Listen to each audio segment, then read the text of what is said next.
Hey guys, Ramsey here. Welcome to another video. Today we have a This Year in Perfume. We are all the way to 2018. The years are ticking by. We're slowly catching up to the future.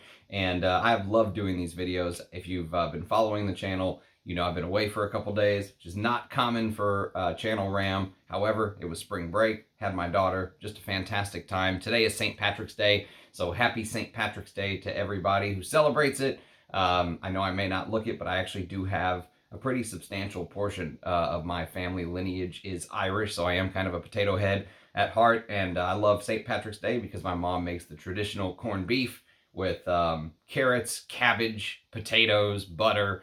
It's so good. I mean, it's probably terrible for you, but I love that meal. It's one of my favorite meals of all time, and so I went and spent some time with the family. So it's late at night already, but I do miss you guys. You know, being away gives a lot of clarity, and I love doing these videos. I love the fragrance community, but it does take a lot of time to pull all this stuff out, talk about it, upload it, all that good stuff. So but I love doing it for you guys. Thanks for being here. Thank you for supporting the channel. So let's put ourselves back in 2018 first and talk about some events that will probably instantly take you back to 2018, even though it was a long time ago, but it really wasn't that long ago. But it seems like, I feel like 2018 seems further away than it really is in years because of how much the world has changed between 2018 and now. So some news events that, for me, instantly put me back into the mindset. The Winter Olympics 2018 Winter Olympics were held in South Korea. I remember watching the ceremonies and all that good stuff. The Jamal Khashoggi killing, that was a huge, news story. You know, the Jamal Khashoggi killing, if you're not familiar with it, look it up. Huge issue, news in Saudi Arabia. You know, speaking of the double multi-tier justice system and what was going on, that was huge news. And the Yellow Vest protests in France. I remember watching the Yellow Vest protest. You know, just crazy. Some of the events that just instantly take you back, but it just seems like 2018 was so far long ago. So here's some songs that will take you back that were released in 2018. God's Plan by Drake, Perfect by Ed Sheeran. This is just top 10 according to Wikipedia. End of 2018 Billboard. So if there's some more songs you want to discuss, leave it in the comments. But Meant to Be by BB Rhea, Havana, Camila Cabello. I don't know who any of these people are, by the way, which is great. Rockstar by Post Malone. I do know Post Malone. Psycho by Post Malone, I Like It by Cardi B, The Middle Zed by Zed, In My Feelings by Drake, and Girls Like You by Maroon 5. All right, a Maroon 5 reference. Someone told me the other day, I don't know why it's just popped in my head, but someone sent me something that said Bruno Mars, is he connected to Maroon 5? I don't even know. He has like $50 million of gambling debt at the MGM. That was a news article I read. Unbelievable if that's real. That's crazy, but maybe that's not a lot of money to him. Who knows?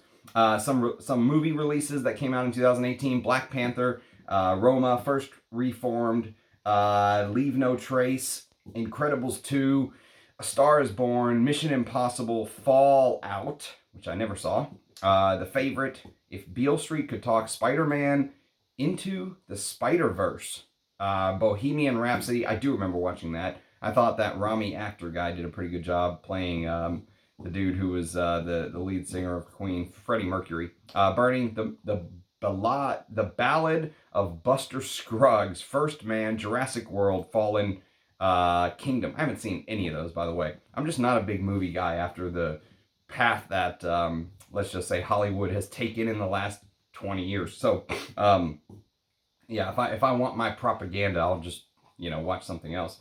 But that is some movies that bring us back to 2018. So let's do Scent of the Day real quick. Scent of the Day, since I went to my parents, is a Areej. I want to wear something high quality when I'm around the family, and I love wearing these Areej Dores. Man, just day to day wear. I could wear this as a signature scent, honestly. This is so good. This is Chinese Oud, by the way, and I just have this little Discovery Atomizer, which he re-released it in the Classics collection last year, and I smelled it. I talked about it in my live stream. I would love a full bottle of this. It's so good. I love the earthy, you know, there's like a mushroom on fire type animalic bit, but it's like no oud I've ever smelled before. And the history of Chinese oud amps it up even further. You know, it just really focuses on that oud note, because this has other stuff going on, has some florals, and has this orange in the top. aldehydes and stuff like that. From memory, I don't have the note listing up here, but just a brilliant fragrance.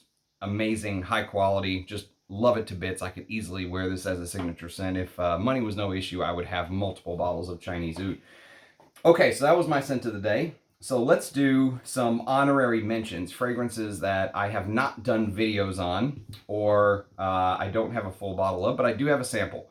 And so you'll probably hear about some of these as time goes on the channel, or I've done some live streams where I've talked about them. So here's some releases from 2018. Amouroud Love Tuberose. I did I forget what that collection's called, Secret Gardens, or rumor is they're axing Love Tuberose for that new release that just came out in 2024.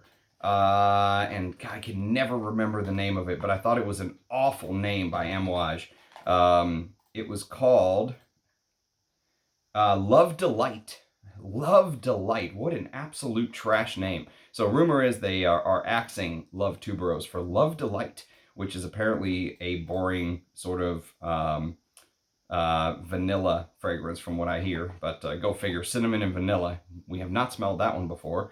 So Love Delight is taking the place of Love Tuberose. Dior Santal Noir, Ducitas Erewhon, and Flor de Lolita, Filippo Sorcinelli, Unum But Not Today. I did a blind sniffing episode where But Not Today showed up. What a fragrance that is. Very vintage in style, very musky and animalic. I really enjoyed it. And it was, it has a connection to the Silence of the Lambs somehow as well. So I would love a bottle of that one day if I ever can get done with all the crazy stuff going on in my life and get back to normal and I can start buying perfume again. Frederic Mall's Dawn, which I actually have a pretty hefty sized decant right here. And I will hopefully be doing a video soon on Dawn. You can see I've used a lot of it, so I know this fragrance pretty well, but that's still coming very soon. Gucci Guilty Oud, which is in the Gucci Guilty Absolute bottle, but it's the Oud. It's discontinued now, by the way, but I thought that was a pretty decent release for a designer type Oud. Henley's Blonde and Bourbon. That's a good house, Henley. Hiram Green High. That's a good house as well. I really like the house of Hiram Green. There's a live stream on the channel if you want to check that out. House of Matriarch Witch Musk. Imaginary Authors Sundrunk. January Scent Project Denudisit, which there is a live stream on January Scent Project if you're interested in learning more. Also, on top of the live stream, of just me trying some of his fragrances, John Beeble came on the channel. And so if you want to learn more about kind of his philosophy and who he is, check out the interview that he came on. He very kindly donated his couple hours of his time to come chat with me. That is the poster for Denudisit. Denudisit, not Denudist, Denudisit.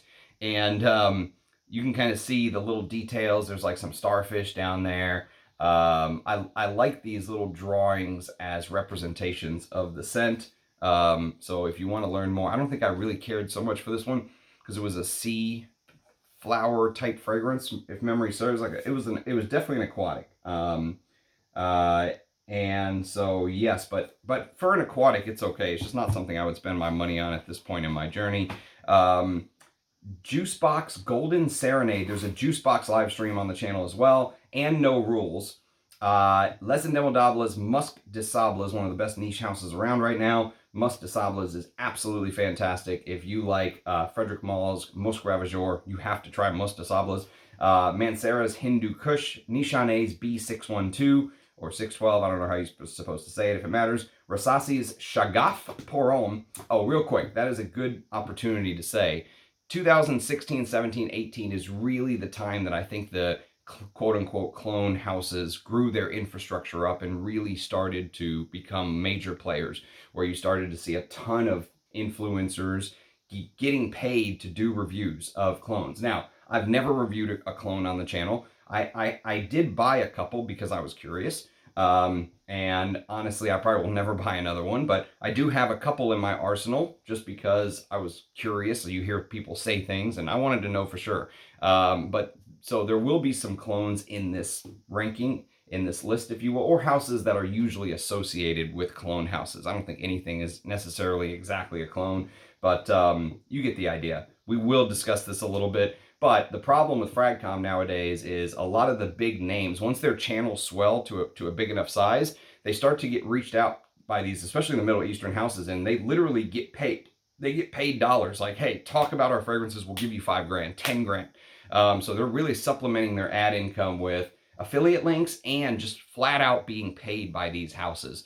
And I know it because I've had some of them reach out to me, and I always tell them, fuck off. But one house, interestingly enough, I won't say the name, but it's an expensive niche house. I've never reviewed on the channel, so you could probably narrow it down if you really take the time. But they reached out like 6 or 8 months ago, and they were like, hey, we want you to be part of our affiliate program. For every bottle sold, we'll start you out at 10%. And I was like, I can't be an unbiased channel and have a freaking affiliate link down there. How does that even work? You know what I mean? Like, immediately you lose all credibility in my eyes, because you're basically working for the brand at that point in some way or another.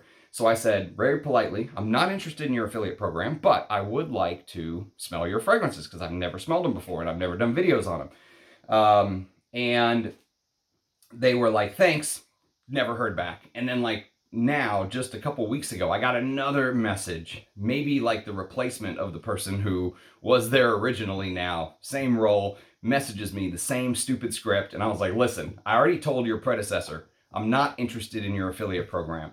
However, if you send me some of your fragrances, I will talk about them on the channel. I'll be objective. You may get a good review, you may get a bad review, but I will discuss them on the channel. Thanks, never heard back. So that's the kind of shit that people are doing to kind of supplement their income. Clone houses are a big part of it, but also just advertisements, free bottles, that kind of thing is a big part of YouTube. And this brand could have sent me samples. I'd have been happy, and they don't have to send me the whole $300 bottle or whatever it is. But anyways, I just thought that was a funny story that I should share. Sultan Pasha's Etude and Fougere. I'm really excited to discuss more of those Sultan Pashas with you. It's just, they come in like 0.1, 0.2 mil little sample sets that you have to take like a clothespin and put a tiny drop on you, and they're not really easy to for me to try and test out. But I do want to talk about more from the house because I was really smitten with his work, and I do have 4 reviews of the ones he gave me larger juice amounts from. If I had more juice of some of these, I would definitely review more Sultan Pashas. And he came on the channel as well for an interview. So if you're interested in learning more there, you can check out that interview. This is the year that Unique Luxury came up. Probably what I would consider the worst, my opinion, the worst niche brand I've ever smelled in my life. The fact that I even still have this Discovery set and it's not wrapped in like a hazmat suit with, you know, police tape, warning, do not open, and I haven't chunked it in the bottom of the river, just shows how dedicated I am, because I can literally smell the amber woods wafting through this packaging. It's pretty thick. Packaging is the best thing about the brand, actually. The red, cool little packaging is the best thing about the brand. If you want a laugh, go watch my live stream. You'll have to put up a shitty video, but that was one of the most hilarious. Reading the blurbs and smelling these was literally maybe one of the funniest. I don't know if I've ever laughed that hard. Xerjoff 400. There's also a Xerjoff live stream on the channel. Xerjoff 400. Mephisto Gentle Womo, which just smelled like basically Xerjoff's Silver Mountain Water to me. And Oud Overdose, which I think I liked. It was like a coffee fragrance, but go watch my live stream. Okay, so those are some 2018 samples that I could do videos on or discuss more later on. Okay, so let's get started. This is going to be a long video, but I'm going to try to rush through it a little bit. Initio Oud for Greatness at number 47. Yes, they are last place, and they deserve to be last place because, to me, this is so bad. Okay? Oud for Greatness is so bad. Oud for Grimness. It's so grim that I literally took this with me in a rental car to a hotel. Well, I had to go to the hotel for work anyways, but I was like, this is the time I'm going to review this because I don't want to spray this in my house. That's how much I hate it. The rental car, I'm sure, reeked of amber woods, and I'm not a fan. I think it's a perfect representation of everything that is wrong with modern fragrances. It's a $410 fragrance or whatever the fuck it is now, and it smells to me like a $20 Armaf, Lattafa, Versace, whatever you want to call it, right? It just smells of that quality to me, and they sell it in a $410 bottle, and people rave about it. And you have, you know, folks like Debbie Rawlings holding up a Oud for Greatness bottle, best oud in the game, and it has 1 million views on the video, and I'm just like, oh my God. I mean, it's painful is really what it is. I have a review, like I said, on the channel. Again, if you want to laugh, check out my review of Oud for Greatness. It's this weird, heavy overdose of saffron and amber woods and that weird Baccarat Rouge 540 candy floss thing that I despise, that bubblegum ethyl maltol, just, I can't do it. So that's number 47. Number 46 is actually a fragrance that is from a clone house. It's from Lattafa. And look at the packaging on this, actually, for a $20 fragrance, or whatever I paid for this, I can't remember. But let's say it's a $20 fragrance. Look at this, like a leather packaging. It's got like a holograph sticker. It's got the embroidered Lattafa logo on the top. And it comes like this. It almost looks like the Dunhill Icon bottle. And you know what? It smells like Oud for Greatness. Or Halton, or whatever the hell, which smells like Oud for Greatness to me. It's just I actually prefer this, to be honest with you. I'm not going to lie. I prefer this to Oud for Greatness. And this is a $20 perfume. So yes, that's why it's 1 spot ahead at number 46. So Lattafa Qaa'ed is what it's called. Q-A-A-E-D, Qaa'ed. And it's discontinued. Discontinued Lattafa fragrances from 2018 showing up on the channel. Crazy times indeed. But yes, like I said, I do feel like I need to include it, even though you'll probably never see a review on that. All right, so next on the list is number 45, and we have a designer which was just getting raved about in Fragcom at the time, and I have no clue why. I bought it blind, huge mistake. Azzaro's Wanted by Night with the stupid revolver bottle, and this is just not my thing. I mean, it's probably good for newcomers to the fragrance game. Very sweet. You know what did it for me was the note listing. So this has cumin, it has frankincense, it has Virginia cedar, cedar wood, tobacco absolute, and cypress. 6 notes I absolutely love. And I was like, cumin in a designer? But the sweetness overpowers everything to me. This sort of generic, disgusting, Quinton Biche mode is the perfumer. And the sweetness is Biche mode in here. It is, just very, very sweet. And, the stuff that I wanted to smell, the tobacco absolutes, the cumin, it's just drowned out by this boring, generic smelling, modern sweetness that I despise. So Azzaro's Wanted by Night comes in towards the end of the list, number 45. Number 44 is a clone or an inspired by fragrance from the House of Alexandria, and it's called Zion. Now, Zion is supposed to be a take on Roja's Elysium, which I do not own a bottle of. And my one blue fragrance that I have in my collection, which is Dior Sauvage Parfum, I've probably worn twice in my life. Right? I need to just wear it, review it, and get rid of it or something. But I was very curious about this because some people were saying, oh, this actually even smells better than Elysium. And I was like, okay, let me try it. And I have a decant of Elysium. I have not reviewed Elysium on the channel yet, but Zion is almost like a peppery, sharper version of it. It's actually not bad. I think Alexandria, from the quote-unquote clone houses I've smelled, Alexandria is probably one of the better ones, but it's just not my thing. I'm not a fan. I know my brother Rich Mitch used to say clones are theft, and that's that. And, but with the pricing of perfume, I totally understand why clone houses exist. I completely 100% understand the reasoning behind it. And so, it's not bad. I think maybe one day in the summer I'll just spray the shit out of this and maybe do a review. I don't know. I've never reviewed a clone on the channel, but these are all with my money, and the brands are not paying me to talk about them. I just don't know if there's enough audience on the channel to really give a shit about something like that. But number 44 is Alexandria Zion. Number 43 is a flanker of Versace Eros. And again, if you want to laugh, go watch my Versace Eros review. This is called Eros Flame, and this is done by the late, great perfumer Olivier Pechot, who I have a perfumer's portfolio, or a, kind of like a tribute video, a rest in peace video. Done too many rest in peace videos lately. It seems like a lot of folks have been passing away, unfortunately, these last couple years. And Eros Flame is probably, if you said, Ramsey, you have to wear an Eros, right? this is the one I would pick. I would pick this over the original or the Parfum or the Eau de Parfum, any of that. I think I prefer the Flame. It has an interesting note of Chinoto in the top, which is like this sort of, I think it's like a orange, like a take on an orange drink or something, if I'm not mistaken. Like a bitter orange is what I think it's supposed to be, a special type of bitter orange. And it's mixed with Madagascar pepper and rosemary and pepperwood, which he used in, I think pepperwood showed up again in Herod, which I think Olivier Pechot also did.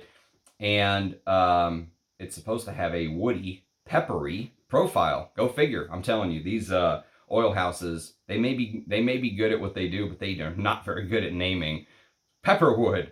Rose, geranium, tonka, vanilla, patchouli, sandalwood, Texas cedar, Haitian vetiver, and oak moss. It's a designer. If you watch my channel, you're probably well past this type of perfumery, but there is a review of Eros Flame off of this sample if you are interested.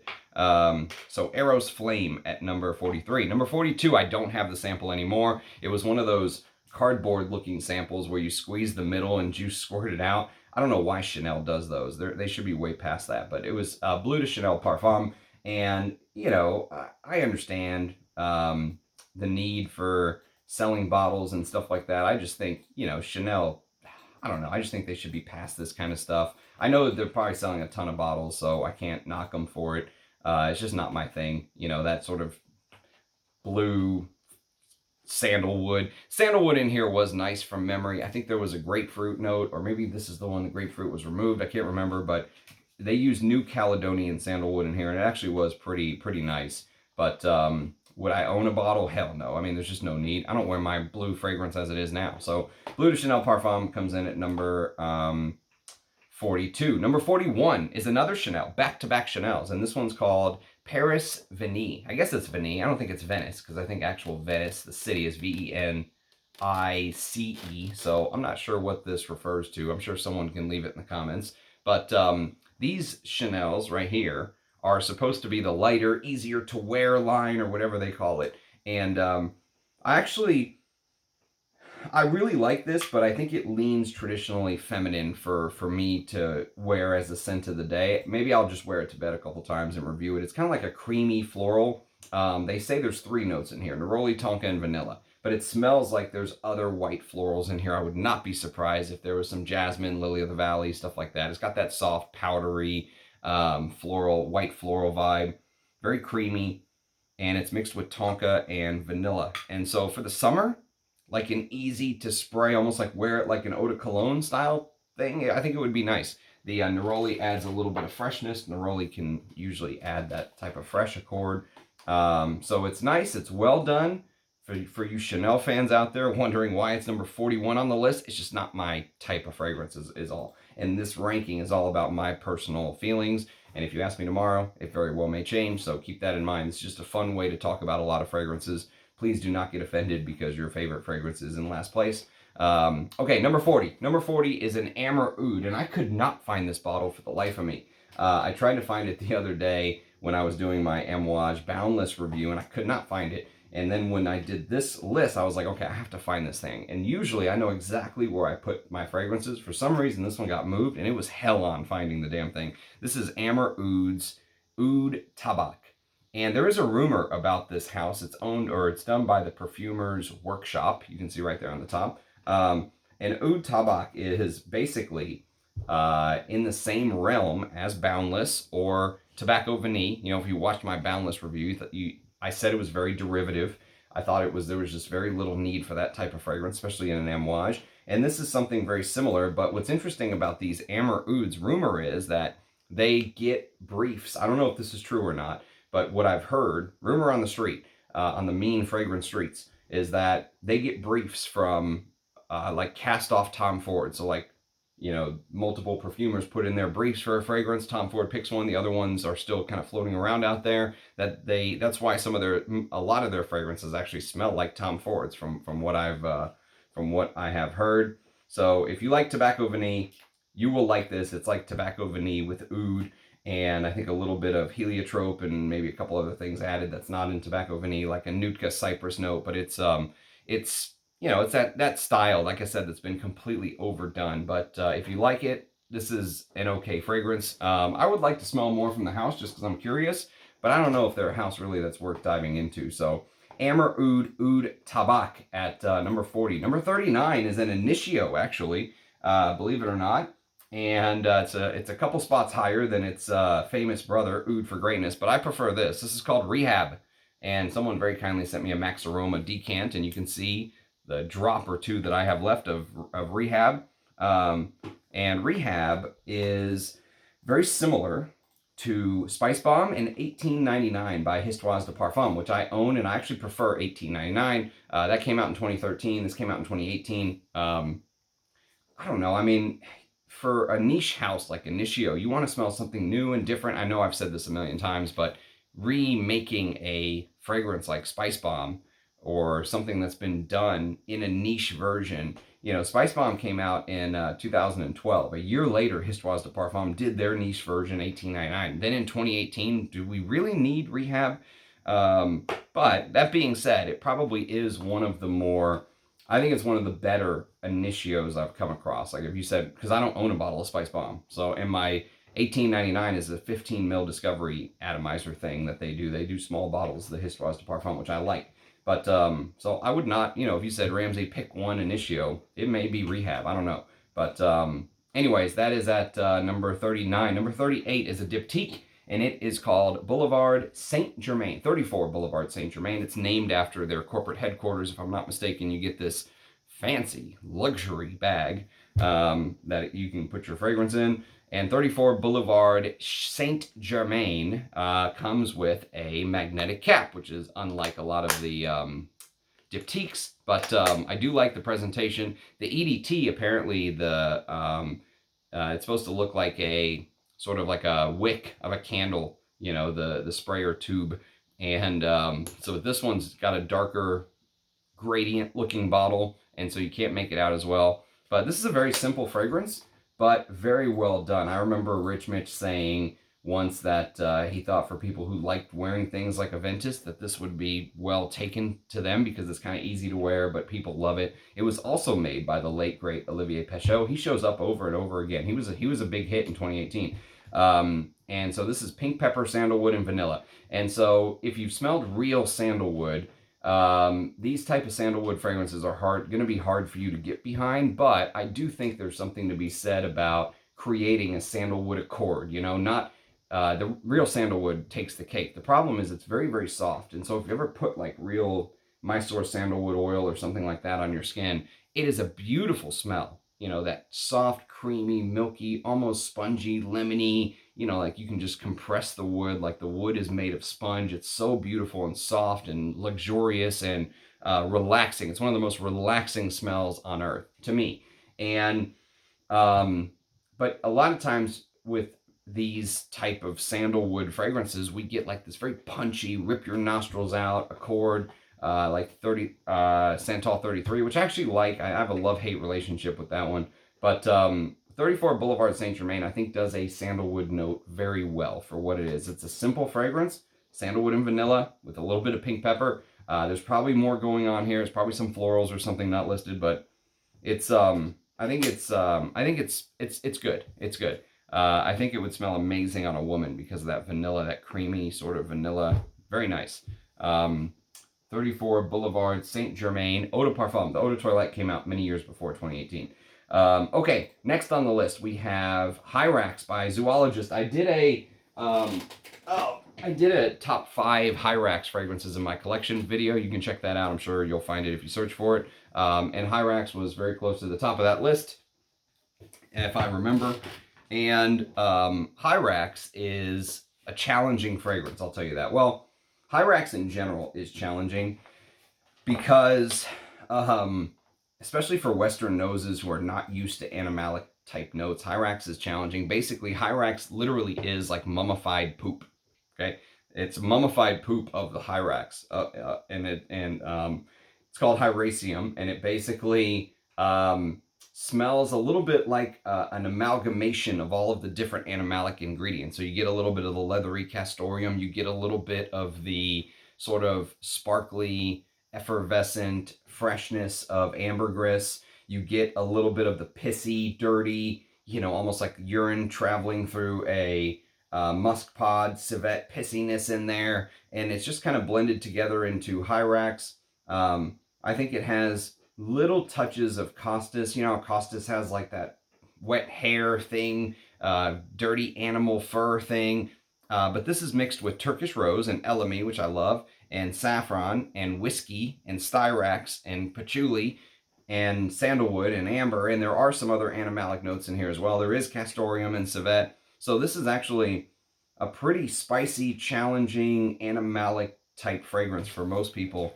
I'm glad I got this in a Discovery Atomizer and not a full bottle. But there are some zoologists coming up from 2018 that I wish I had full bottles of. But Hyrax, I'm happy with my Discovery Atomizer. But maybe I'll do a full just review on its own one day. But there is that Hyrax video on the channel, or Hyracium video on the channel if you're interested. So number 36 is a Prin. I don't have the sample, but it's called Haxan. I remember Haxan being extremely earthy. There were things like mushrooms and costus, which I just talked about, and green galbanums, and go check out my review. I mean, the note listing is like taking up the whole page. Very green, spicy, earthy, animalic, you know, forest vibe. I thought it was too challenging for me, and you know, some of the and that's saying something, because I have a huge sort of wrist. I have a huge tolerance for animalics, but Haxan was one, like many of the Prins, when I feel like he tries to do this kind of shock factor thing with the animalics, and people are like, oh, it smells like shit. Well done, Prin. Very well done. You're a genius. Yes, this is just a masterpiece. Yeah, I can really smell the shit notes. You know, I just feel like you have to work the animalic notes in a little bit better than that. My 2 cents. But I feel like he has almost made a living off of that shock value in the opening. And it's just not my thing. But what I will say, to be fair to Prin, is if you go watch some of my other reviews for things like Mora, for example, where he was really creating something that had a story and he wasn't just relying more on that shock value up front, I really did like those. So the house is, I would say, like a B tier artisanal house. It's not up there with the Ensars, the Areejes, but there is stuff to smell that is worthwhile, but you really have to dig is the problem. And he has a ton. He is a prodigious releaser of fragrances. He does, I mean, it feels like he could put out a fragrance a day. I mean, his stuff just, it comes and then it goes, and then more stuff comes out. You know, his collection, sometimes he'll release like 20. It seems like with his Strangers house one day, I saw like 18 releases or 18 new fragrances, bam, all at once. And that's just, you know, it's very hard to keep up with stuff like that. But I do have a playlist of Parfum Prissana, Prin Parfums, Prin, Strangers Perfumery, whatever the hell you want to call it on the channel. So, you know, if you want to check that out, you absolutely can. Okay, so next on the list is a Roja, and it is Chypre Extraordinaire. Now, this one is tough for me because it was one of the ones that, and I only have a Discovery Atomizer, which I'm actually happy for, because if I was going to spend the kind of money to buy a full bottle of this, I would just buy a backup of Diaghilev. But it's a spicy floral Chypre is basically what it is. More floral Chypre, I should say. And the florals are things like tuberose, ylang ylang, geranium, jasmine from Grasse, orange blossom, violet. You get the idea. Very floral. You do get a very succulent peach note in here. And an old school aldehydic opening and all this stuff. And there's a lot of things in here in the note listing that you would think I would love. There's iris, there's civet, there's styrax, there's cumin. But it doesn't feel like the heavier aspects of like the cumin and the animalic notes, the leather, doesn't feel like they come out on my skin. What I get is a very linear, almost boring Chypre, right? Very well done. The floral aspects are amazing, powdery, floral, stuff like that. But I like the sexualized tension, the heavy cumin, the animalic civet, the leather in your face. Roja describes Diaghilev as a Baroque Chypre, big Baroque. And that's how I like my Chypres. This is too tame for me. This is like the girl you go on the date with and she's like, I'll just have a salad. Like, no, I'm out. Not interested. So yes, it's just very tame. Like, you know, show me something. Show me some energy. lure me in a little bit. Chypre Extraordinaire just does not do it for me, but glad I got to try it. Apparently that was $1,750, and Roja decided to just slash the price one day, like in 2023, by $1,000, because that's how high quality the ingredients are, that you can just slash the price by $1,000 and still make a profit. He did that for Chypre Extraordinaire, and he did it for Great Britain. They both just, bam, $1,000 off. Now they're $750. I was just like, what in the world is going on here? I think it would have been better if he just left it at 1,000 and just discontinued it, if that's the route he was going to go. So I don't know what's going on with Chypre Extraordinaire or Great Britain, but just crazy stuff. All right, next on the list, we've got number 34. It's Tom Ford Ombre Leather from 2018, and I say that purposely because I understand this is a 2018 video, and all of these fragrances are from 2018, but Ombre Leather had a 2016 version. It was in the private collection, and then this was really where it started, where they started bringing fragrances over from the private collection to the, whatever the main line is. But I like Ombre Leather. If you like Tuscan leather, odds are you'll like Ombre Leather. It's like a baby Tuscan leather is how a lot of people describe it. Jasmine Sambac, cardamom, saffron, black leather, patchouli, vetiver, amber, and white moss. You notice it doesn't have the frankincense, and so it doesn't have that dirty cigarette feel like Tuscan leather. It doesn't have the raspberry like Tuscan leather, but it still will give you that leathery, spicy Tuscan leather vibe. I like it. I'm a fan. I'm a fan of Ombre Leather. So yes, Ombre Leather from 2018 at number 34. Number 33 is a underrated Cartier. It's the Parfum version of Declaration. Now, if you know the original Declaration, which I got a smaller 50 ml bottle that our good friend, oh God, man, it has definitely been one of those days, that our good friend Jean-Claude Elena made. You'll know that there's a little bit of that airy style in Declaration. Yes, it has the cumin and the leathery touches and all that stuff, and it's a little bit of a throwback and homage to Eau de Hermes from 1951 by his teacher Edmond Renitska, and I understand all that.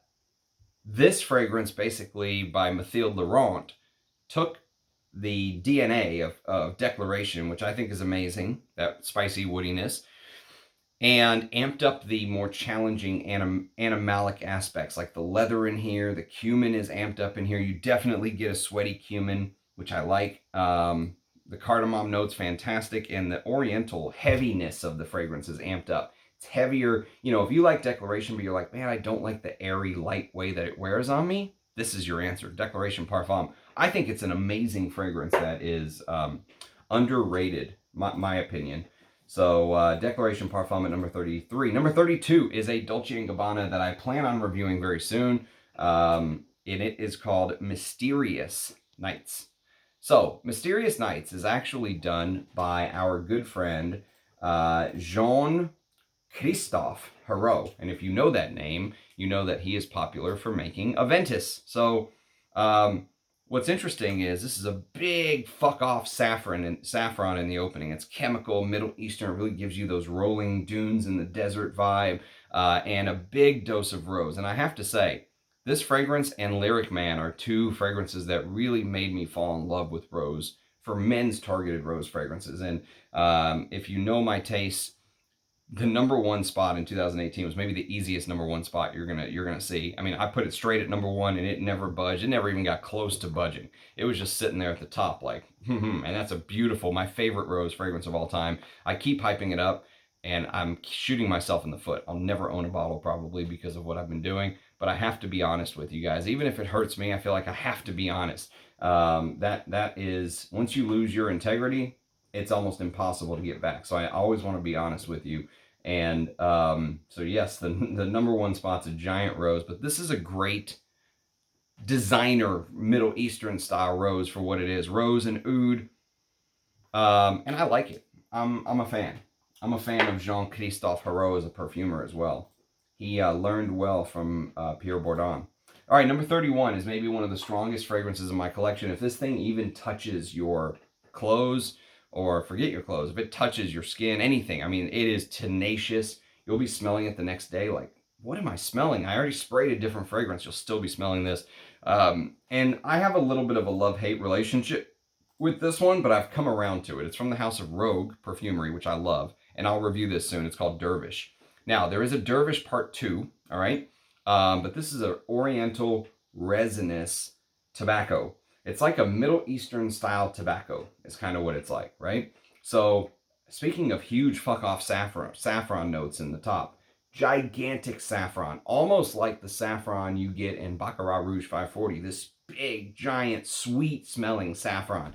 And when I first smelled this, I was like, what in the world is Manny Cross doing? But I never judge a fragrance on first sniff. I've learned that over the years. And what ends up happening with Dervish is as time goes on, that sweetness comes in like an airplane to land. It's just like, meow.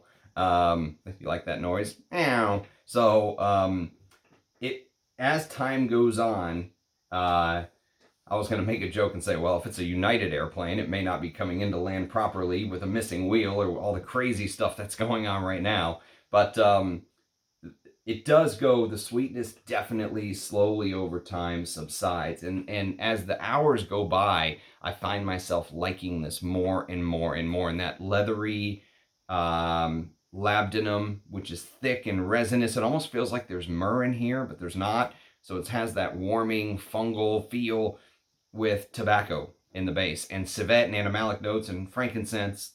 And once you can appreciate, I think, kind of the smoky frankincense wisping through here, but just getting past that huge sweet, I don't know what you would even call it. It's like a giant sweet saffron, and saffron's usually very chemically smelling. I have a this is not a top 10 saffron video if you're interested, but yeah, that's one that I think if you judge on first sniff and you don't like sweet fragrances like me, you'll hate it. But the dry down is very interesting, so I'm like, you know, it's 50-50 with Dervish, but I've come to enjoy it. At number 31. Number 30 is a Mayo Fushini. Mayo Fuscioni is how you're supposed to pronounce his name. This one's called Little Song. This is very, very interesting stuff. His work is very, it takes me back.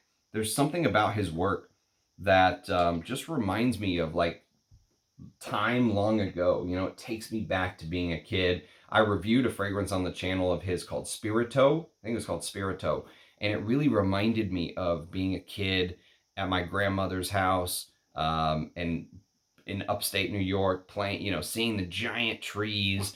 And, you know, there is this like time reversal aspect to his fragrances. I don't know what it is.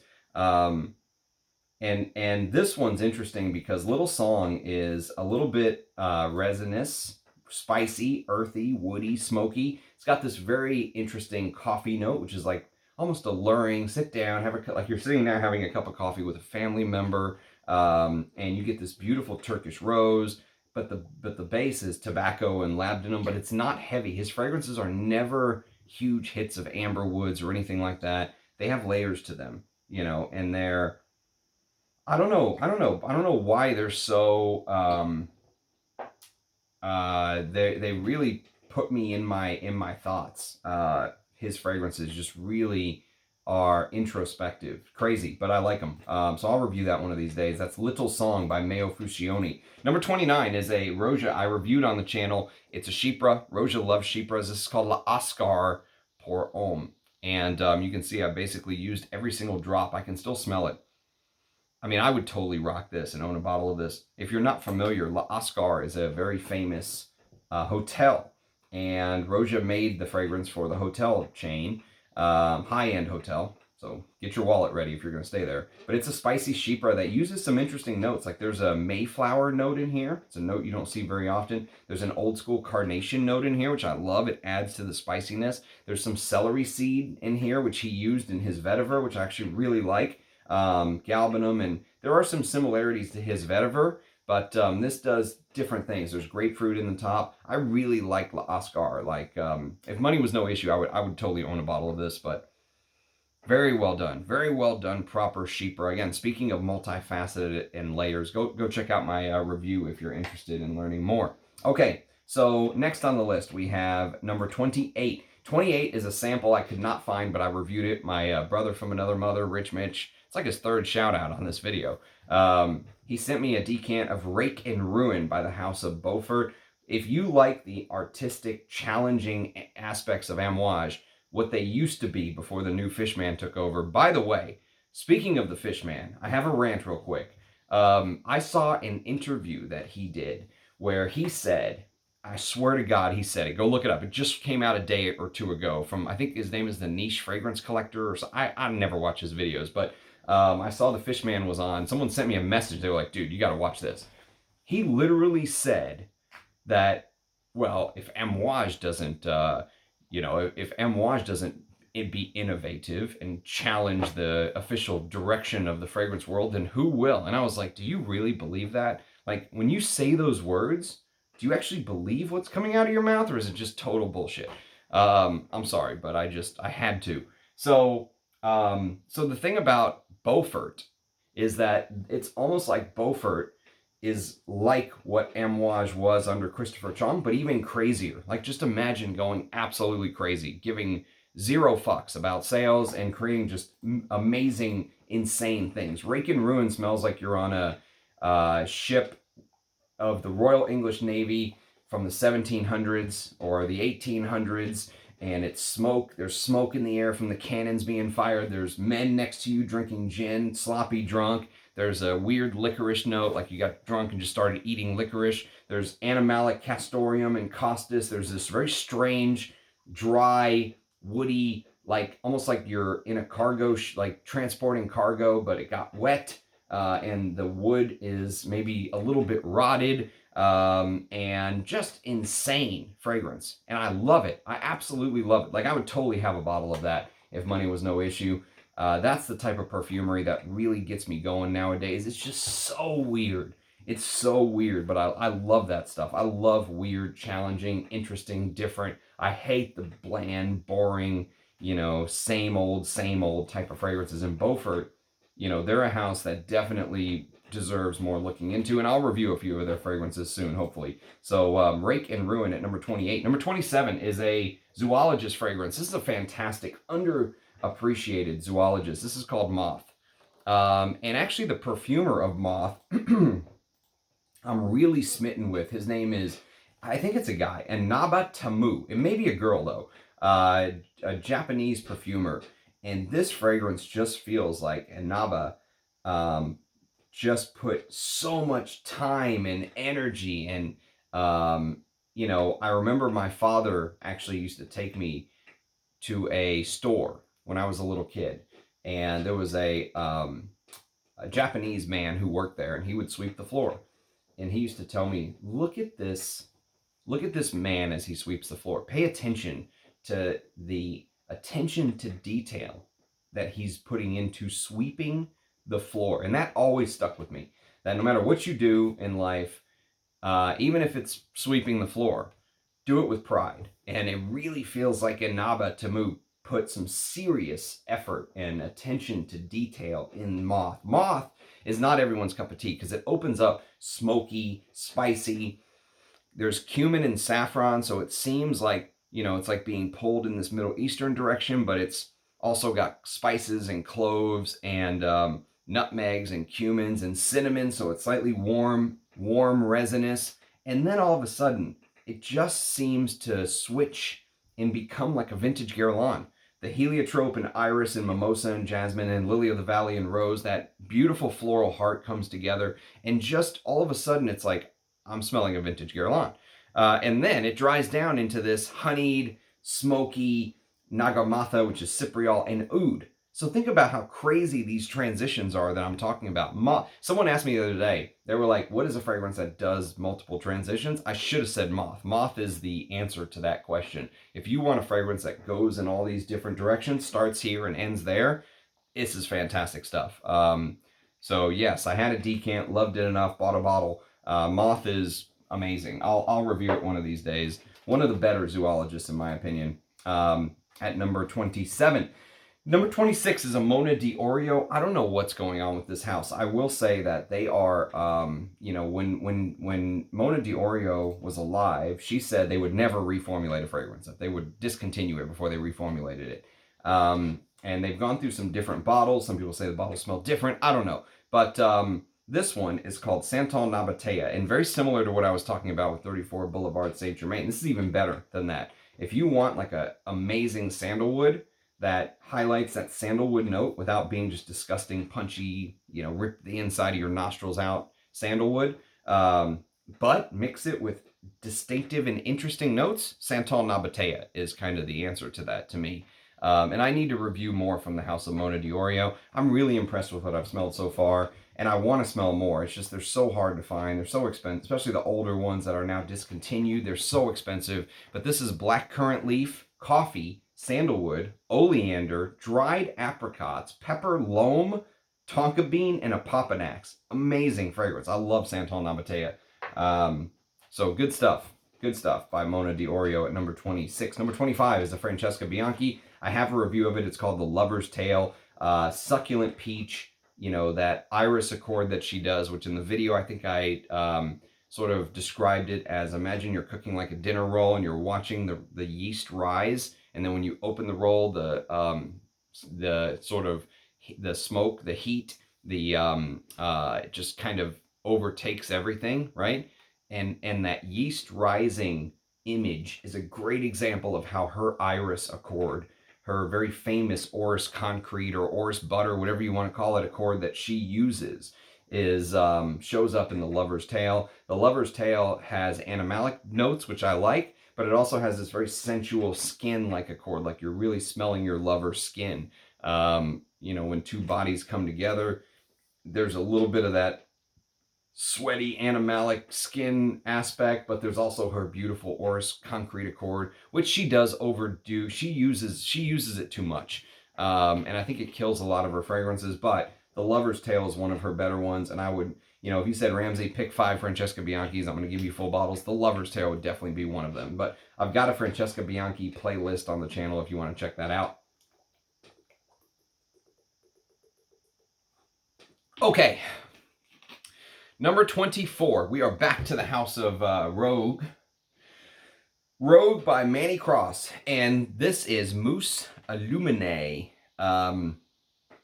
I don't know if you can see, but that is an oak moss right there on the front of the bottle. That is a lichen. So Mousse Illuminée is probably one of my favorite modern green fragrances. It is sharp. It almost feels like there's it almost feels like there's a eucalyptus note in here, right?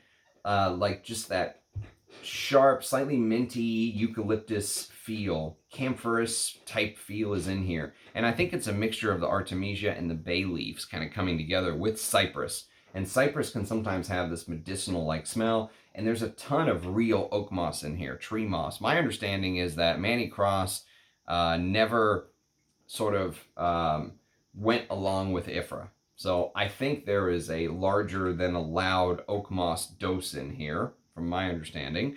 But now he says his stuff is IFRA compliant. I have no clue. I have no clue what's going on with the house. But all I know is if you like sort of, there's a little bit of a foam, shaving foam smell in here as well, but it's very green and sharp and fresh. And so if you like fragrances like Rive Gauche pour Homme, the one that literally came in what looked like a shaving foam bottle, but you can't buy that anymore, but you're okay with the fact that this is much sharper because that's with that almost eucalyptus-like sharpness, check this one out. This is very interesting stuff. Very, very freshly shaved, feeling. If you like barbershop fougères, I would urge you to check out Mousse Illuminée. Okay. Next on the list, we have a Serge Lutens that I've reviewed on the channel. I don't have the decant. It's called La Participe Passé. And I think it's a return to form for the house of Serge Lutens. He kind of went off the rails a little bit, and then I think he started to get back to what was true to the house of Serge in 2018 and 19. And La Participe Passé is one of those fragrances. Egyptian balsams and resins and fruits. I described it as like a sort of witch's brew in the middle of the forest, in the middle of night with the fire going, shadows playing off of people, and just this bubbling cauldron of resins. If you like labdanums and thick resins, definitely La Participe Passé is worth a sniff.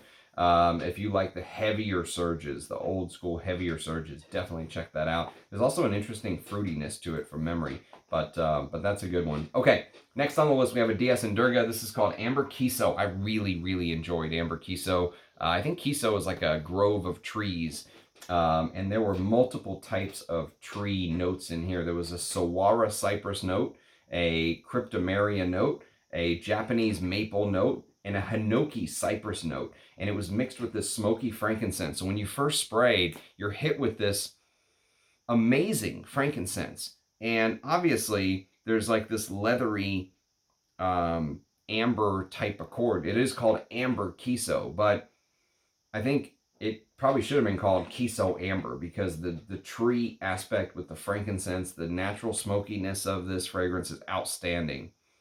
And that Japanese maple accord, go watch my full review if you're interested. But don't think about like maple syrup, right? Don't think about maple syrup. It's more like a fresh maple smell. So go watch my review. I went into a very interesting fragrance, Amber Kiso at number 22. Number 21 is a Bortnikov, and this is called Boner. Boner. But Boner is, you can see I put a pretty good dent in that very generous decant. I think this came from Senator Eddie, if I recall correctly. This is one of Bortnikov's earlier work from 2018. It is now discontinued. Do not pay big money for this. I don't think it's worth it. But it was a good fragrance, very Bortnikov in style, but it almost felt like you were peering back in time and watching him kind of get his legs underneath him and learn about making perfumes. I feel like some of what he put in here, he used to create later fragrances, if that makes sense. Almost like if you know what, see, I got to know his later work first. So then going back in time and smelling this was like watching like a practice film of one of your favorite players, right? It's not in a game. It's like a practice. It's like him at practice. Allen Iverson would be proud. We're talking about practice. But bergamot, cardamom, champaca flower, frangipani, tajits, which is marigold, oak moss, ambergris, clove, myrrh, nutmeg, amber, violet, vetiver, cedarwood, tonka bean, labdanum, and vanilla. So go check out my review if you're interested in learning more. But good fragrance. I just wouldn't pay big money for it. But if you gave it to me, I'd wear it. I think L'air Exquis, which I believe also came out in 2018, but I think I have a 2020. I think it was re-released in 2020, which I think that's the one my decant came from. So I'm going to save L'air Exquis for 2020. But I think that's a better take on Champaca Flower than Boner. My 2 cents. Okay, next on the list, we've got an LV fragrance. LV up in the house, and this is Ombre Nomad. So Ombre Nomad is, everyone knows, this Bajor style sort of incense-y oud with this Tom Ford raspberry, Tuscan leather raspberry, frankincense, benzoin, and oud. And I like this type of perfumery. I don't care. I mean, I know, this is overpriced by a factor of 10 probably, but I still enjoy it. You can see I put a pretty good dent in my decant. I'll wear this.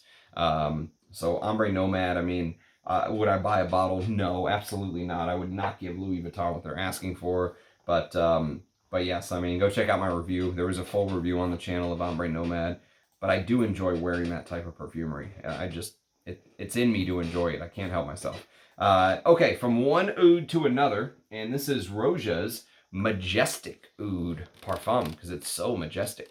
This is what his older sample or discovery sets discovery atomizers used to look like. They've changed them multiple times. I think they changed them again. And so Majestic Oud, there's a review on the channel, but it shares a lot of similarities to my nose with his Haut Luxe fragrance called Roja, which came out in 2013, if I'm not mistaken. And they make like 250 bottles for the whole world on his birthday every year, or that's the story, whatever the hell it is. The one that's like $3,500. It's a spicy oriental. And, if you know oud, okay, like if you know the Ensars, the Areejes, the Rising Phoenixes, the Bortnikovs, and you buy this and you pay, I think this was also $17.50 when it came out. And I saw a bottle on eBay the other day for $5 large.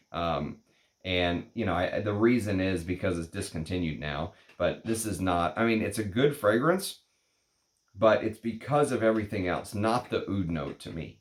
You know, I like everything else going on in there. And there's a huge osmanthus, which makes it leathery and fruity, nectarine, apricot feel. But like I said, it really feels like it shares some similarities with his Haut Luxe. But if you want the full review, it is on the channel. You can check that out. Okay, so that was number 19. Number 18 is a January scent project, and it's called Bleu. Probably one of the best cedar wood fragrances I've smelled in the last year or so. Just a fantastic wood fragrance. Bleu is full bottle worthy for sure. Like I said, money was no issue. I would own a bottle of Bleu. It is Castoreum. You can see the mushrooms in his artwork, so there's little tips and tricks and hints when you see his postcards as far as what the fragrance is supposed to smell like, and I really like that about John Biebel. And so you can see cedar, amber, and spice, and I can still smell. I swear to God, I sprayed this like 8 months ago when I reviewed it. I can still smell the shit. It's unbelievable. There's basil, honey. I really like the honeyed, musky, cedar, woody, spicy, earthy, mushroomy, resinous type smell. Really very nice. And it's a Texas cedar note for you cedar aficionados. Okay, next on the list we have an Amouage, and it is off of a decan. It's called Imitation Woman. This is full bottle worthy. There's probably 5 Amouage women's fragrances I want full bottles of. Ubar, Imitation Woman, Memoir Woman, Overture Woman, and I think there was maybe one more. Oh, Interlude Woman. Those 5 are on my wish list. And Imitation Woman was very good. I am partial to the man's version because I've worn so much of it. It's fantastic. I've never smelled anything like it until Eugene's house put out La Douleur Exquise in 2022, which there's a review of on the channel. But Imitation Woman has this very interesting blend of florals and aldehydes and licorice, and I really enjoy it. It was done by Pierre Negrin. I'm a huge Pierre Negrin fan. I think he is an underrated perfumer. He deserves to be put up there with the best. This is awesome. Full bottle worthy. I would say buy a bottle before the Fishman discontinues the fragrance with what's going on at Amouage. But yes, Imitation Woman is really good stuff. All right, number 16, we've got Diptyque, and we've got one of my favorite modern patchoulis in the house. Back to Olivier Pechot as well. He shows up over and over on this list. May he rest in peace. This is called Tempo. And Tempo is a 70s style patchouli. It's earthy, it's spicy. If you like old style patchouli fragrances from the 70s, but you want something slightly not modernized, right? You don't want to wear Givenchy Gentleman every day, but you love patchouli. Like, look at the artwork on the front. There's like a elephant right here. There's like a cat, elephant, cat, you know, snakes, mushrooms, like the psychedelic mushrooms there on the front, like really trippy style artwork, right? Dragonfly, all this crazy stuff. And it really is reminiscent of the 70s. You know, jellyfish. It's just very 70s in style. And it's mixed with a violet leaf note. So imagine kind of the ozonic, airy, some say like slicing into a cucumber, that sort of watery feel from the violet leaf, mixed with mate, absolute type of tea, in that amazing Indonesian patchouli that's scratchy, heady, earthy, rough. Really like it. Really like it. Like you haven't shaved in a couple days, got that roughness about it. I'm a huge Tempo fan. Okay, so Tempo at number 16. Number 15 is an Amouage, and it is basically my backup of Gucci Guilty Absolute. It's Opus 11, which is, unfortunately, I think, being discontinued. It's not being brought over into the new Opus line bottles. This is also a Pierre Negrin, and I love Opus 11. If you like Gucci Guilty Absolute, this is basically Gucci Guilty Absolute, even heavier, right? More oud, or I don't even think there is oud in Gucci Guilty Absolute, but imagine if you added that oud accord in here.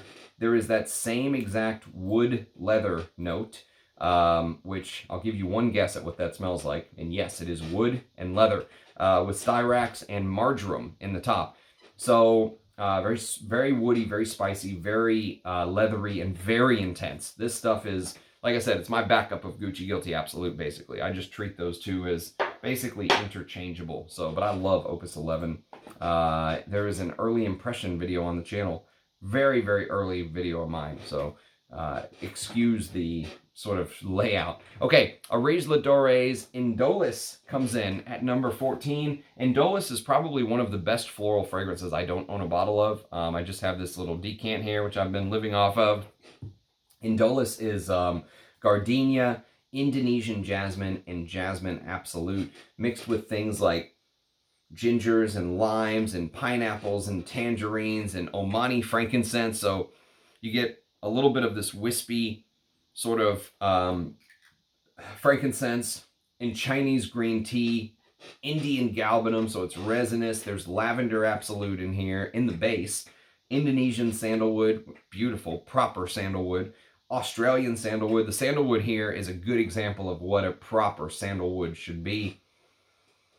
Oak moss, and you can see the darkness. I mean, it almost looks black, but it's dark green, and the greenness around the advertising of Indolence. I don't think this sold very well. I don't think people care about this fragrance, to be honest with you.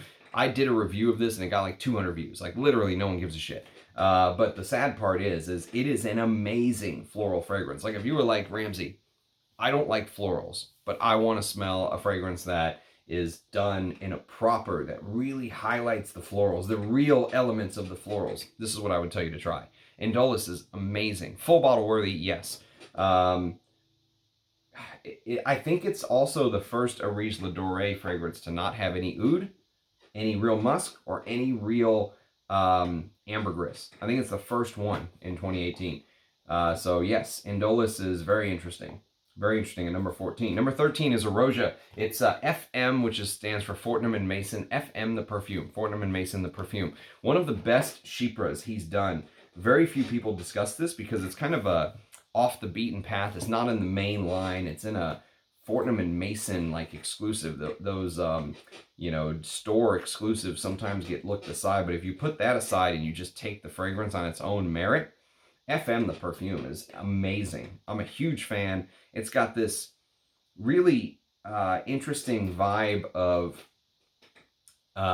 modernity and vintage. You know, like there are definitely vintage Guerlain touches in here. And at the same time,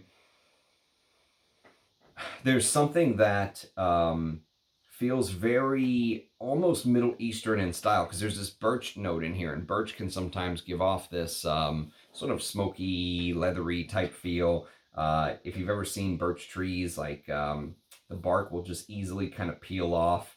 One of my subscribers said he used it as like in his hamster cage. You could just put it down, you know, that kind of papery, leathery, but smoky like feel. And there's saffron in here. So it's almost like a blend of old world and new world coming together. And it's so good. And, you know, Roja loves Chypres. And it's almost like a Chypre mixed with an Oriental, because there's these heavy labdanums, and Roja loves labdanum. It's an amazing fragrance that gets very overlooked. FM, the perfume, at number 13. Number 12 is a Zoologist again, and it is called T-Rex. And T-Rex, if you said, Ramsey, you can get one full bottle of Zoologist right now, go. It would be Sacred Scarab.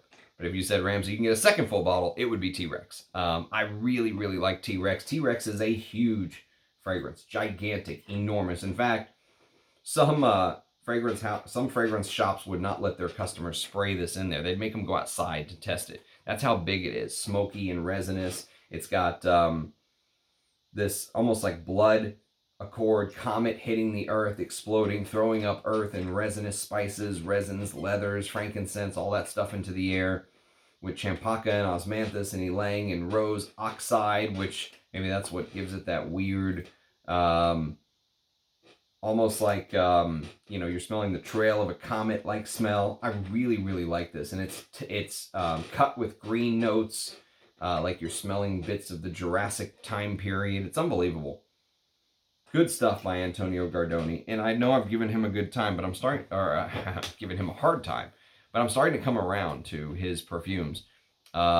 things like Mem and Mai in his Bogway house really took me a long time to get to appreciate. And I'm starting to appreciate his work finally. So yes, T-Rex, full bottle worthy, absolutely, especially if you like vintage hardcore fragrances. Number 12. Number 11 is a Bortnikov, and it is Mysterious Oud. There is a full review of Mysterious Oud on the channel. If you are interested in checking out, there's like a Bortnikov week that we did within the last, month or two. Ton of Bortnikov reviews.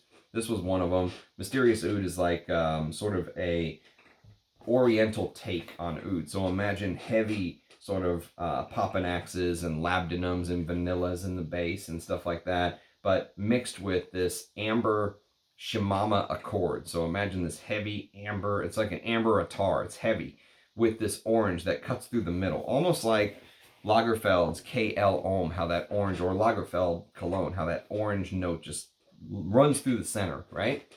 But with sort of some of his different types of ouds, and very well done. You can really see, I'm a fan. I'm a big fan. Check out my review if you're interested in learning more. Number 10 is an Areej, back to the house of Areej. It is Baikal Gris. Baikal Gris is named after the largest land-locked body of water in the world, Lake Baikal. And this shares some similarities with Atlantic Ambergris. So if you have smelled Atlantic Ambergris, one or two, it doesn't matter. There's definitely some similarities here. Indian Ambergris is in the top and the mid, and real Mysore sandalwood. So if you want to smell what a proper sandalwood note is, this is the kind of stuff you got to go to with this green, almost like someone... Russian Adam told me about a Russian reviewer who reviewed this, who said it's like standing at the edge of Baikal Lake in this amazing forest behind you. You get this waft of wind that hits you, right? And so you bring all these green coniferous notes to your nose, right? Cypresses and stuff like that. And you mix it with the smell of the lake, with the ambergris and Russian fir balsams, and it all combines together. Very well said. Beautiful fragrance, by the way. So that's Baikal Gris at number 10. Number 9 is a tower fragrance, and this is called Oud. And I am in love with this fragrance. The new one has like a sticker on the front. It's probably just a change of packaging, because Andy Tower takes really good care of his fragrances. But my God, the way that, he waited a long time. You have to remember, Andy Tower has been in the game he was around when the first oud craze basically came. In 2007, he never released an oud until 2018. It basically took him all of that time. And I am extremely impressed with this. I love this. This fragrance really speaks to me because it takes a lot of the parts of the oud fragrances that I like. So you get a lot of the heavier, leathery, animalic, smoky aspects of oud right up front. And it's mixed with castoreum, so you get that leathery, animalic bit, the warmth, almost metallic vibe of castoreum, like, imagine like grating metal. It's fantastic. I absolutely love it. It's mixed with tobacco and styrax and myrrh and cypriol. Cypriol builds that oud accord. Oud is out of this world good. At number 9. Number 8 is an Aramis fragrance, and it's probably one of my favorite tobacco fragrances in my entire collection. It's called Tobacco Reserve. Tobacco Reserve is such a hit, so out of the blue. I don't know who the perfumer is. There's no perfumer in Parfumo. Fragrantica had Edward Fleischier, I think, listed, which doesn't make sense, but I would not be surprised if a caliber perfumer like Edward Fleischier did this. It's discontinued from my understanding. Spicy, smoky, tobacco leaf, dry tobacco leaves, a little bit green tobacco. Like if you've ever seen the box of Tobacco Reserve, if I review it, I'll bring the box along, because it's almost like you're looking at these green like shoots on the front of the box. These green leafy tobacco shoots with oak moss, blackcurrant, and iris. And iris is kind of the secret weapon here, because the blackcurrant makes it like a fruity touch. The tobacco is obviously front and center. The tonka adds a little bit of sweetness, but it's not anything like the modern tobacco sweet bombs you're thinking of. There's actually a little bit of dryness to this, and it's really, really well done. One of my favorites. yeah, maybe I'll try to review that soon. It's worth it. So Tobacco Reserve at number 8. Number 7 is an Amouage Imitation Man, one of my all-time favorite Amouages. Look at the wear. I mean, for someone that has 600 bottles or whatever the hell it is, to have that kind of a dent and and I bought this as soon as it came out in 2018. You know, that is pretty impressive. I've worn the piss out of this, as they say. And Imitation Man, like I said, I've never smelled anything like this, ever. Never smelled anything like Imitation Man until Eugene's fragrance house put out Les Boulets Exquis. But that goes in a little different direction. It goes more of an Antaeus dry down. Here, you still get castoreum in the dry down, though. That's the thing, a leathery castoreum. But it opens up with this almost vinyl-like smell. You know, like you're literally in the 70s, in Christopher Chong's childhood, and there is this, like, you know, tape deck playing or record player playing the vinyl record, and you can smell that vinyl. You can just smell the past, really. It's so good. It's just so good. And that iris in here is stunning. The powdery style of iris with the violet, the very purple. The color of the bottle is absolutely perfect. Absolutely perfect for this. And this is the kind of stuff that he used to put out. That I've never smelled anything like this. And even the take by Antoine Lee, you know, it goes in a little different direction, but it's Imitation Man's the first thing I thought about when I smelled Les Boulets Exquis in 2022. But other than those two, and this is 2018, never smelled anything like this. This is completely unique. The rose note, the Turkish rose absolute in here is unbelievable. The myrrh is unbelievable. The leather, the castoreum. For an Amouage, the quality of castoreum in the dry down is shocking. Shocking. So yes, Leslie Gerard is the perfumer. And Leslie has done some things for Maison Crivelli and a couple other houses. By far, the best ever done was with Imitation Man that Leslie's ever done, hands down. So that's Imitation Man at number 7. Number 6 is Russian Musk, one of the all-time great musk fragrances. If you've never smelled real musk, I highly encourage it. Russian Musk uses a lot of the sort of inner pod, right? The grainy part of the inner pod.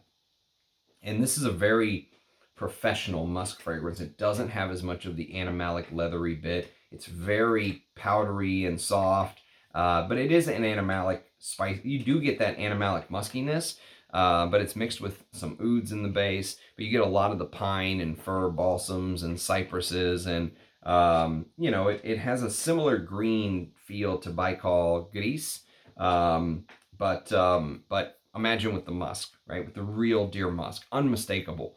And you cannot replace this. It's just irreplaceable. So yes, Russian Musk at number 6. One of my all-time favorite musk fragrances. Number 5 is Ensar. I really want a bottle of this. If you go watch my review, I was on the fence. I wasn't sure. I was like, is it worth it? But the more I got a chance to wear it and spray it, one of the best musk fragrances that I don't have in my collection. People keep saying, Ramsey, Ensar has some of the best musks, but I've never smelled some of the things that he puts out. There's so many fragrances, and I mean, you know, unless you have kind people in the community sending you stuff, there's no way to keep up. But this one is clearly on my to buy list. This is EO number 2, Parfum. Okay, EO number 2, and EO number 2 opens a little bit like Oud Picante. That was one of the other reasons I really felt like he took bits of Oud Picante with this strange cumin basmati rice thing and different types of sandalwood. But, oh God, it is so good. I mean, I can't believe how good this is. The Himalayan rose, Papau sandalwood, rosewood, Turkish rose, jasmine sambac, Siberian musk, real Siberian deer musk in the base, with real Mysore sandalwood, Timor sandalwood, and Australian sandalwood, all these different types of sandalwood, with a little bit of Papau oud and civet and labdanum. But the musk is in the base, especially when I mean, you can feel the sort of, I mean, it's like it's like you're smelling the entire area where the deer is standing. You know, you get bits and pieces of the grass he's grazing on, you know, and you get that pissy, urinous, musky vibe but it's so sensual, you know? It's like, yes, it's animalic, but it's sensual. Beautiful fragrance. Would love a bottle. So EO number 2 and number 5. EO number 1 by Ensar at number 4. EO number 1 is one of my favorite Ensars because it's a take on leather. You know, it's all about castoreum and leather. And if you just, I wish everyone could smell this. This is full grain leather that the bottle sits in. The person who made this is a very famous man. He makes the covers for the Pope's Bible, the leather bound covers. And he makes them by hand. One of the most famous, I think he passed away, if memory serves. I think someone told me he passed away. But, or he was sick, or I can't remember. But yeah, he makes them by hand, and you can see full grain leather, real full grain leather, has imperfections. And that's why some modern leather techniques, people give full grain leather a hard time because they don't want these little imperfections. I actually really like these little imperfections. And it's so sturdy and strong, but the smell, my God, and the way that Ensar did EO number 1 with the castoreum and lavender and oud, and you can see the color of the juice. It's almost completely black, and there's this ambergris. I call it the Ensar sparkle. There's this ambergris sparkle about it with the tobacco and the Assam oud and frankincense, but the leatheriness just runs right through the center of the fragrance. It's so, this could be a signature scent, easy, because it's so different and expensive smelling, and you know you're getting the highest quality materials, but it doesn't have kind of the animalic hit of a lot of the Areejes. Actually, these two, EO number 1 and Russian Musk, like if you were a business executive, like a serious CEO type, and you wanted to wear something that was top notch, but you don't want to wear like a Roja or an MFK or something because you're beyond that in your perfume game, these two are perfect signature scents. I think they could be worn anywhere. They won't offend, but you'll get the beauty of the real musk and the real ouds and leathery touches with EO 1. So EO number 1 at number 4. Number 3 is the very famous Russian Oud, and I absolutely love Russian Oud.